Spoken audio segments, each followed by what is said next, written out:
inshuti zacu mudukurikira umunsi ku munsi no ku Munzi TV nongeye kubasuhuza kandi mbahaye ikaze mu kiganiro cy'uyu munsi. Ni ikiganiro n'ubundi nkoze nyuma y'ikindi cyatambutse ejo hashize. Nagize icyifuzo cyo gukora ikindi kiganiro kugira ngo wenda dufashe abantu batajya mu rujijo, kubera ko maze iminsi nkora ibiganiro bijyana n'uburyo abantu bamenya bahumuka bakamenya ibiri kubera mu madini barimo, cyane cyane amadini menshi twabonye ko afite inkomoko kuri Satani ndetse hafi ya yose. Ariko iyo tuvuze gutyo bituma abantu bamwe bagwa mu rujijo, bakibaza ati ubwo idini ry'ukuri ni irihe? Ese umuntu azaba adasenga?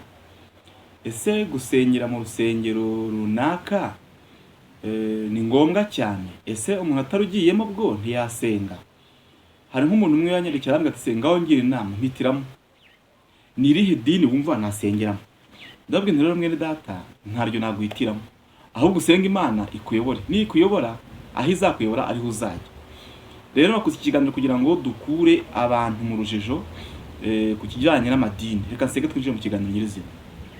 Ndagushimiye Imana yacu, ngushimiye uburinzi bwawe n'imbabazi zawe, kandi ngushimiye ko waturinze bitambutse. Uyu mwanya ngiye kwinjira mu kiganiro, ndasezera imbaraga z'umukorezi bande nanjye kandi unyoboze umwuka wawe, umwuka w'ubwenge no kumenya no guhishura ubashe kumonekaho, kugira ngo mbashe gufasha abantu bari mu rujijo, ubashe kubayobora inzira itunganye kandi ikwiriye. Ndagushimiye mu izina rya Yesu, amen. Rero nongeye kubaha ikaze kandi mbasuhuza abari hirya no hino mudukurikira muri ku isi. Mbahaye ikaze mu kiganiro cy'uyu munsi. Ntabwo butinde, ni ikiganiro gifite umutwe uvuga ngo ese idini ry'ukuri ni irihe? Idini y'ukuri ni iyihe? Uyu munsi nakora ikiganiro hanze, murabibona ndi mu busitani, ndi hanze. Impamvu mubona wenda amashusho ameze gutyo, wenda mushaka kumva amajwi y'imodoka, ni hafi y'umuhanda, amajwi y'inyoni, mbyihanganire. Rero iki kiganiro nagikoze nyuma y'uko cyatambutse cyagaragaza imitako n'inyigisho z'ibinyoma ziri mu madini bigaragaza ko ari ubwami bwa Satani bararamenya, bituma abantu benshi banambaza ibibazo bati ubwo ngubwo twamenya idini ry'ukuri ari irihe. Hari mwene data uri muri Amerika wanyohereje akavideo kerekana umudamu umwe ari kuvuga ko Imana yamuhishuriye amadini 3 y'ukuri, ngo andi yose ngasenga Satani, ariko ngo Imana yamweretse amadini 3 y'ukuri.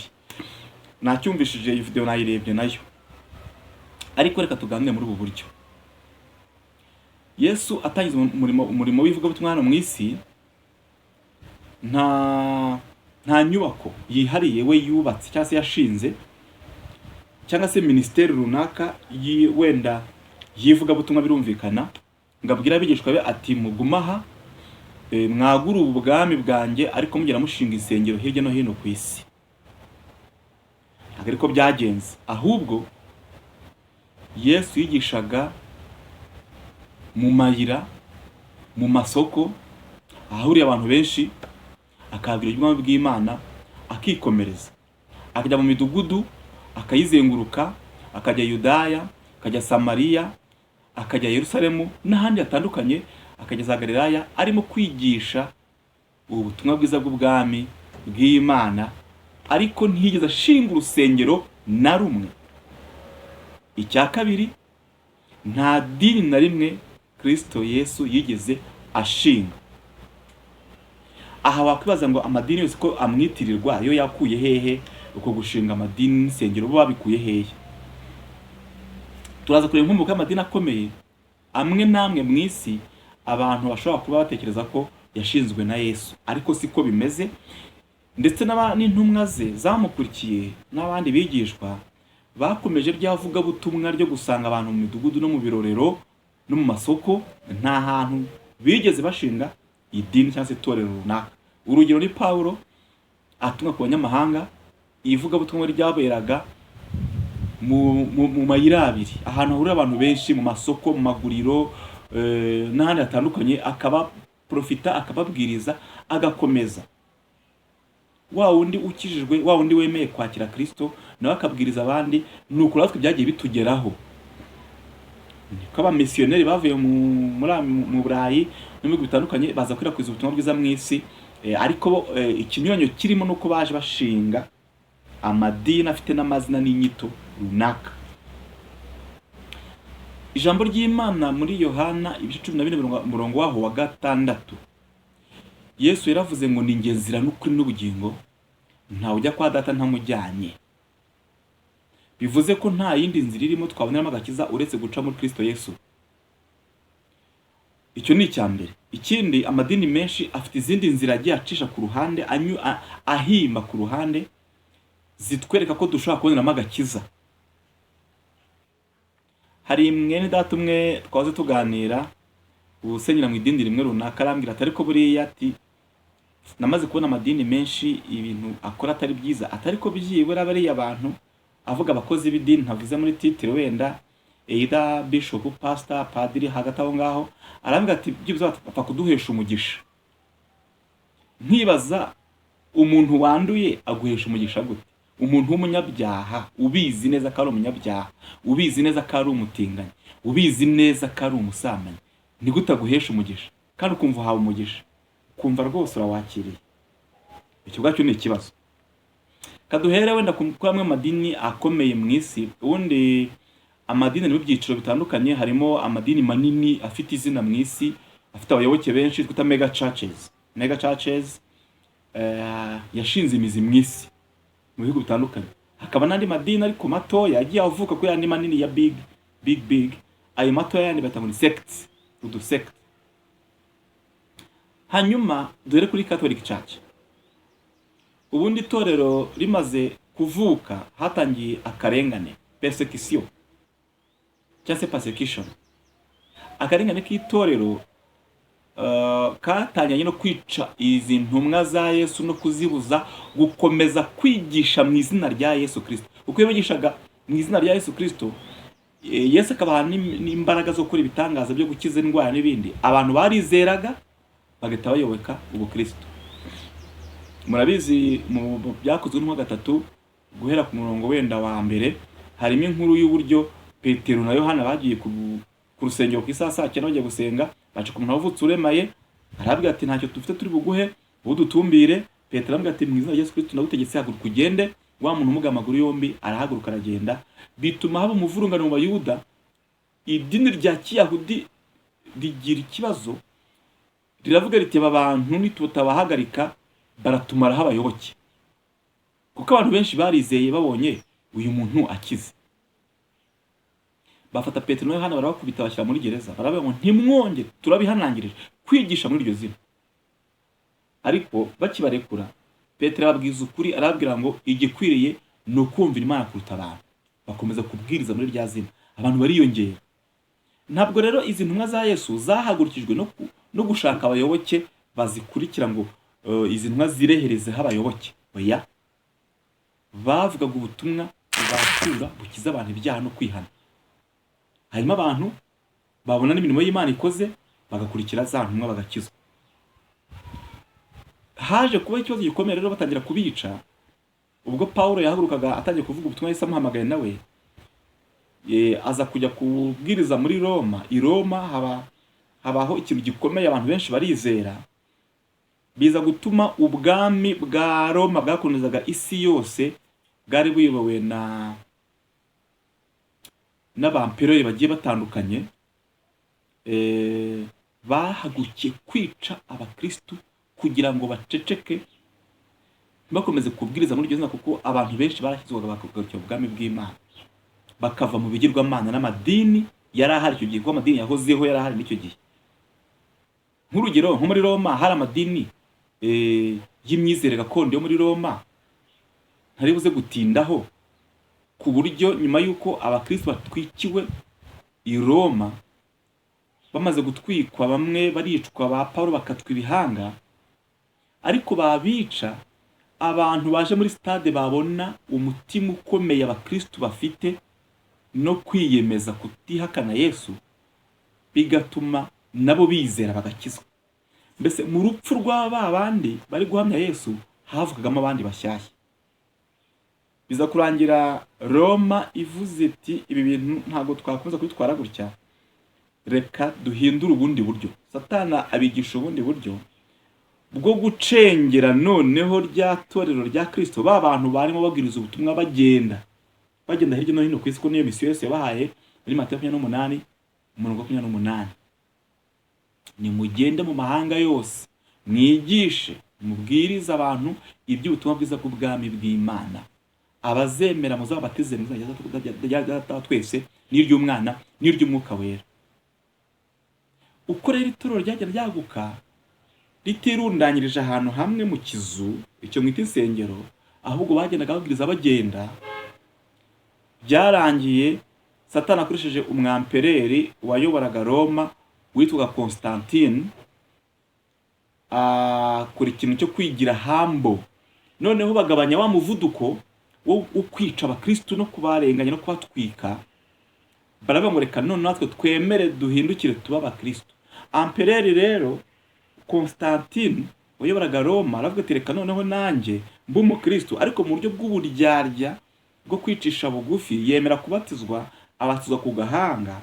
Abatizwa ku gahanga nibwo hatangiye umuhango wo kubatiza abatisimu yo ku gahanga nk'uko kiliziya ibikora. Ubundi umubatizo wemewe no mazi menshi no wese yabatijwemo.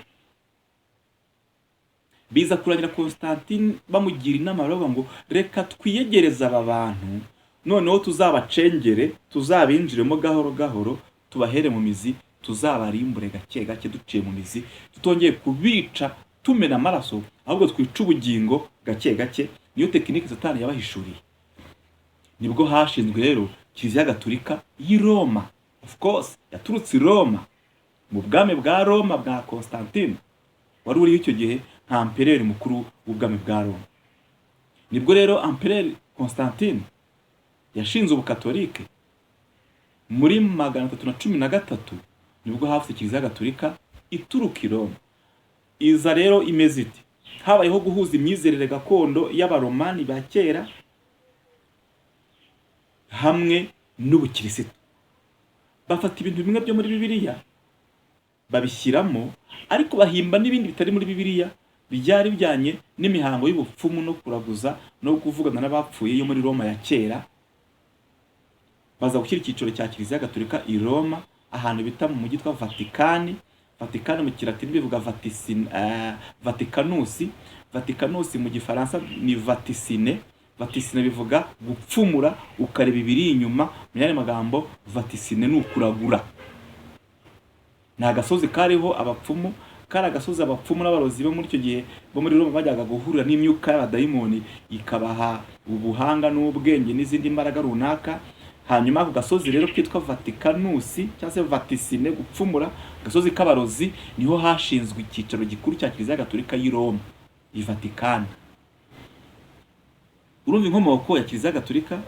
Abadukurikira wenda bari mu Kiliziya bari kubyumva, mwicare mwige kuko ntabwo ibintu tubabwira bidafite facts, bifite ibimenyetso kandi nawe wabyishakishiriza.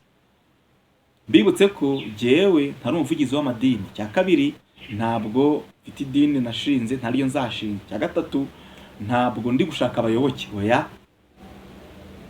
Icya kane ni uko ntarwanya amadini, ahubwo mfasha abantu kumenya ukuri, bakamenya ibyo bicaye babyicayemo bizi neza ibyo ari byo. Nta mahitamo yawe ushaka kuguma muri iryo dini ryawe, ariko umenye ngo wicaye hejuru y'urupfu. Dukomeze rero. Nyuma ya Kiliziya Gatolika nibwo hatangiye Kiliziya Gatolika iza gushyiraho itsinda rikomeye twakwita nk'ingabo za papa, bitwa ni umuryango ushingiye kuri Kiliziya Gatolika, bitwa abayezuwiti. Bahagurikiye kurandura mu mizi ubukristu, babucengeye bitwaje ibikorwa by'urukundo, charity, kubaka amashuri, gutanga ibikoresho, gutanga imfashanyo, ibikorwa by'urukundo bigambije ariko mwibanga gusesera ubukristu no kuburandurana n'imizi, kugira ngo wa muriri w'umwuka wera waryavuga ubutumwa ryari ririmo rikwira isi yose baricecekeshe gahoro gahoro. Uyu ni umushinga Satani yashoyemo amafaranga menshi.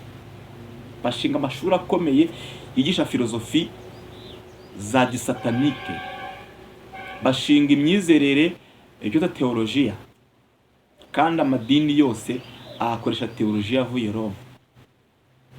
Twikomereze tudatinze aho ngaho, mwumvishe inkomoko ya Kiliziya Gatolika. Ntabwo ari ukuyisebya, it's the fact, ni reality, ni ukuri kw'ibihari. ahubwo nyine nuko mutari mwakumva ubwo tukuvuze ntimudutera amabuye, niko kuri guhari. Hanyuma haje kuvuka undi muntu witwa Martin Luther. Uyu Martin Luther yaje kuvuka nk'umuntu uje kurwanya imyizerere ya Kiliziya Gatolika, ashinga ikintu bita Uprotestanti. Uyu Martin Luther ashinga Uprotestanti hari imyaka y'1515 gutyo. Yasohoye inyandiko zirimo ingingo hafi 93 ngira ngo zigaragaza imyizerere ya Kiliziya atemera y'ibinyoma dashingiye kuri Bibiliya. Kandi uyu Martin Luther yari umuyoboke Kiliziya Gatolika, ndetse yari kardinali igihugu cy'Ubudage. Amaze kuva mu Protestanti agushinga Uprotestanti rero mu buryo nyuma ndihutisha ntabwo ndibitindamo cyane. Icyakurikiyeho nuko Protestant bwiciyemo ibindi bice byinshi. Havuka Ababatisita, Abaprotestanti b'Abangilikani, Abaprotestanti b'aba Pentecost, havuka Protestanti bo mu byiciro bigiye bitandukanye nk'uko mugiye mubazi. Kandi abo mvuze bose ntibahuza imyizerere, kandi ngo nabo bahakanye inyigisho za Roma, ariko nabo ubwabo ntibahuza imyizerere. Usanga ibyo Anglican Church yo mu Bwongereza yizera bitandukanye n'ibyo Ababatisita bizera, bitandukanye n'ibyo abandi Baprotestanti bagenda bizera. Nyuma yaho havutse ubundi busect, ubundi busudini bwinshi bushingiye kuri ya big movement ya Protestantism. Havuka nyine bwa bundi bwose muzi bwagiye buvuka bwitwa church kugira ngo bukomeze kuyobya abantu. Reka mvuge ku bahamya ba Yehova. Nge nabaye umuhamya wa Yehova igihe kingana n'imyaka 2. Nizi ibitabo byose bigisha. Nizi igitabo cyabo cyitwa ni kimwe by'ukuri Bibiliya yigisha. Nkiga inshuro 2. Niga igitabo cyabo cy'ibyahishuwe. Hari ukuntu binterprete ibyahishuwe mu buryo bwabo, ndakiga. Niga ubuhanuzi bwa Daniyeli, ndaburangiza. Niga n'ibindi bitabo byinshi ntagiye kurondora hano amazina. Kwigisha igitabo cyitwa Umunara w'Umurinzi, The Watchtower, nacyo narakize no kukigisha. Nabaye umubwiriza mu bahamya ba Yehova. Ariko nyuma nza guhishurirwa ibanga rikomeye.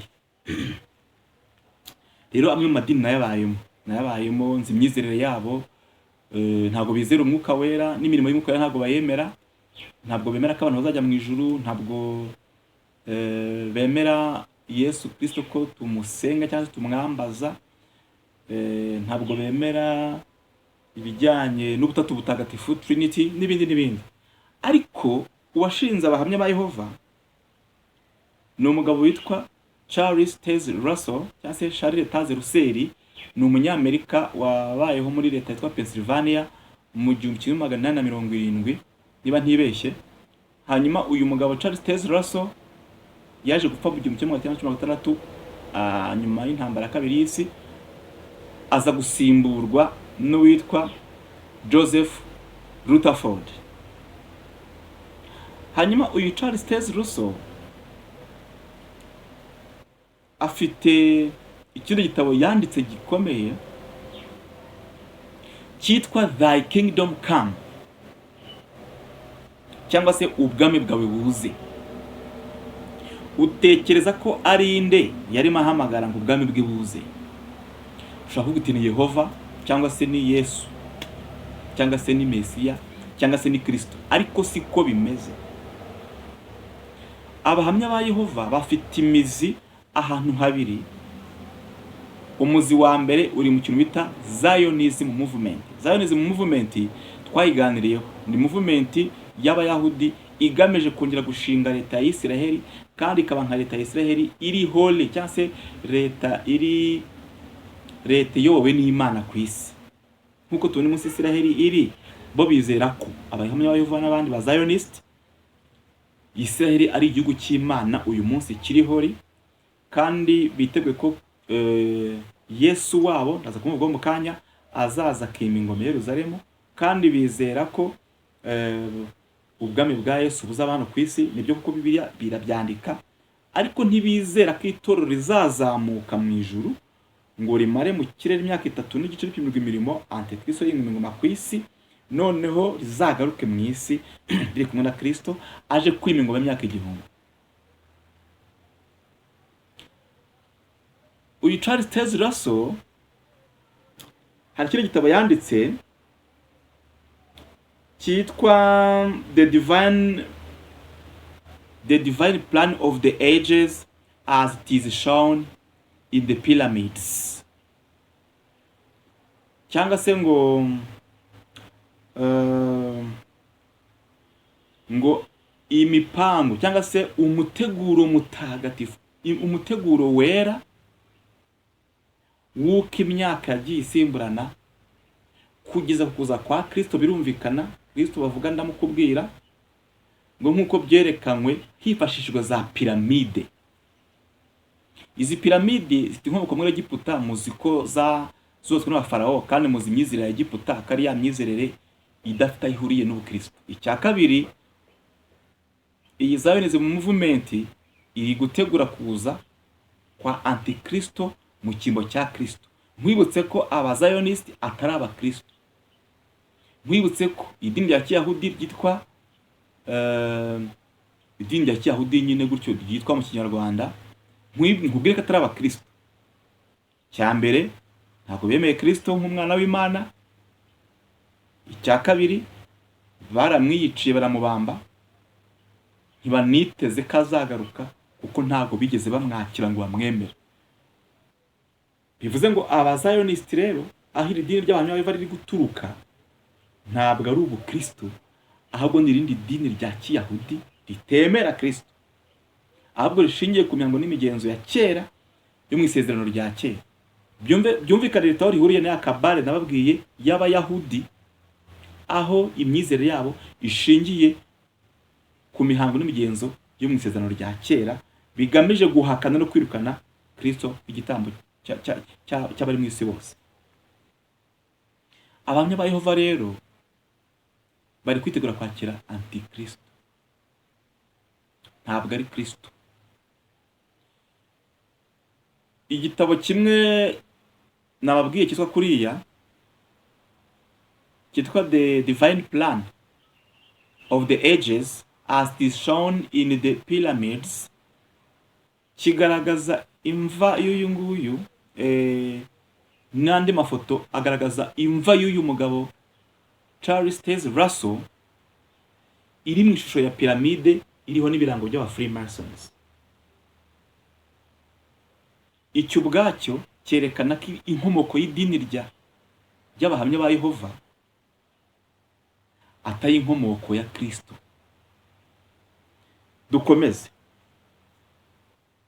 Mu myaka y'1844 hadutse undi mugabo witwa William Miller. William Miller yaje gushinga imyizerere yakwiriye isi yose, kandi yari yarasezeranyije abayoboke be yuko Yesu azaza mu 1844. Ariko aba bagabo baba bazi ibyo bari kuvuga. Uyu Yesu bavuga ni Yesu wundi na Antikristo bategurizaga kuza kwima ingoma mu minsi ya nyuma. Yageze nyuma rero ngo aza kuba disappointed, cyangwa se aza guseba, niko nabivuga, abonye uwo Yesu yavuze uzaza ataje. Biza kurangira mu 1833 ashinze itsinda ry'urubyiruko ngo bitaga abigishwa ba Bibiliya. Urwo rubyiruko karugisha ngo amateka ya Bibiliya, baza kuvamo idini rishya ryitwa Advent, kugaruka, ngo ni abategereje. Ubundi Adventist bivuga abategereje kuza k'umwami Yesu, ariko ongera kandi kantu kateje urujijo kitwa Seventh Day Sabbath, cyangwa se Abadventiste bo munsi wa 7 baziririza isabato. Nta bintu bitinde ku isabato tuza ku kiganiro cyawe kihariye, ariko aba nabo ubwabo bigaragaza neza ko inkomoko yabo atari Kristo. Ntabwo bigisha ubwami bw'Imana, ntabwo bigisha abantu kwihana ibyaha, ahubwo bigisha ibintu bijyanye n'ubushake bw'uwashinze iri dini, kubera ko haje kuvuka abandi bantu bashamikiye kuri William Miller, nk'uriya mugore witwa Elena G. White yaje kwandika ibitabo byinshi abantu bamuyobotse bizereramo kuruta igitabo cya Bibiliya, ndetse abantu benshi bafata uyu mugore Elena G. White nkaho ari we fondateri w'itorero ryabo kuruta Kristo. Nubwo ntabwo urutare kuri bo ari Kristo, ahubwo ni uyu nguyu Elena G. White. Kuryo mu materaniro yabo biga ubuhanuzi bwe cyane kuruta ubwa Kristo, kuruta ubwo muri Bibiliya Yesu yavuze. Bivuze ngo inkomoko y'iri dini nari yumvishije aho ikomoka ko umuzi atari kuri Kristo, ahubwo umuzi ni ku wundi muntu n'ikindi kigamijwe runaka tutazabenda gutinda. Abayisilamu bo murabazi ntabwo bemera Yesu nk'umwana w'Imana, kandi ni idini ryavutse muri 322 nyuma y'uko Yesu asubiye mu ijuru. Byandika igitabo bita Korani ngo cyaje kuvuguruza no gukosora amakosa ngo yabonetse mu bitabo bya Bibiliya byanditswe mbere. Bivuze ko ubwo Bibiliya irimo amakosa baje kuyakosora. Ibyo byose mvuze rero ngo mudukurikira biteza ikintu ta confusion cyangwa se urujijo, ku buryo abantu bibaza ngo idini ry'ukuri ni irihe, noneho turajya hehe, turerekeza hehe. Ntabwo ndi butinda muri iki kiganiro cyane ngo nkura abantu mu rujijo. Ngitangiye ikiganiro nabwiye yuko Yesu ubwe nta dini na rimwe yashinze. Cyo ni icyambere. Amadini yose nubwo yitirira ko ari aturuka kuri Kristo, ariko Yesu nta dini na rimwe yashinze. Hanyuma umuntu yakwibaza ngo ese umuntu yabaho nta dini? Macyagitutse ngo kaburi dini. Abantu benshi bari no madini barimo gusa nka occupation cyangwa se nka address. Usengera he? Nsengera muri aba naba. Nsengera muri aba naba. Hari umuntu mutwara namba ateko suko ngo uramutse upfuye ni bande bagushyinguza. Ubwo uramutse ugize ibirori cyangwa se umwana akagira ibirori, ni bande baza kumuha amasakaramentu. Urumva hari ibintu idini ryatwubatsemo ku buryo hari imitekerereze yuko tudafite idini tubarizwamo twaba tutuzuye. Kandi muri Covid bafunga insengero zose, abantu bamaze igihe cy'umwaka cyangwa se urenga batinjiye muri rwa rusengero cyangwa se muri rya dini kandi babayeho. Rero umwanzuro naguha nuko wowe ukuriye guhura na Kristo aho guhura n'umuyobozi w'idini. Yesu yabwiye abigishwa barabwira ngo ntimuzitwa abakuru kuko mukuru n'umwe ni Data wo mu ijuru. Arababwira ngo ntimuzitwe ba rabi abigisha kuko umwigisha wanyu n'umwe ni Kristo Yesu. Aravuga ngo mwebwe mwese muri abavandimwe, nta mukuru muri mwebwe, ahubwo uwumva ari mukuru kuruta abandi akwiriye guca bugufi akajya munsi y'abandi. Ni ukuvuga ngo wowe ukeneye guhura na Kristo. Niki cyaguhuza na Kristo?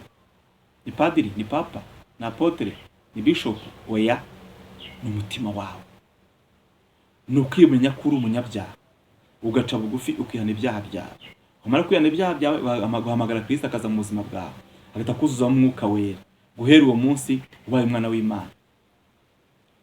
Yohana ubutumwa bwiza igice cya mbere mu 12:13 handitse ngo icyakora bamwemeye bose bakizera izina rye yabahaye ubushobozi bwo kuba abana b'Imana. Icyo gihe ubuvutse bwa kabiri ububyawe n'Imana. Hari umuntu mwambaje ati se ubundi buriya abayobozi b'amadini ko batubatiza, ubwo tutabafite twabatizwa gute? Nahisemo ha reference Paulo. Yesu amuhamagara ntabwo amwohereje ku bayobozi b'idini rya Kiyahudi kandi ryari rihari rinakomeye rinamaze igihe yanavutse arisanga, ahubwo yamwohereje ku mwigishwa. Nimvuga umwigishwa ni umuntu nkawe, ni umukristo nkawe nyine usanzwe wakiriye Yesu arimo genda ushaka umwigishwa witwa Ananiya akubatize. Uyu mwigishwa Ananiya wamubatije nta titire yari afite mu idini, dore ko nta n'idini Ananiya yari afite, yari umwizera wa Kristo nta kindi. Ubutaha tuzaganira kuri icyo kintu kijyanye n'ibyo bita ngo ni amasakaramentu ngo baduhereza mu idini, umubatizo, guhabwa ukarisitiya, ifunguro ryera n'ibindi n'ibindi. Ariko wowe unkurikiye ukeneye guhura na Kristo aho guhura n'umuyobozi w'idini ryawe. Numara kwakira Kristo nk'umwami n'umukiza wawe akinjira mu buzima bwawe, azasigara ayobora ubuzima bwawe ntuyoborwe n'abayobozi b'idini, kuko bakujyana ni mwirimbukiro. Kandi amaso ya Imana yahumure, Imana yafungure kugira ngo ukure amaso ku bantu bashyire ku Mana.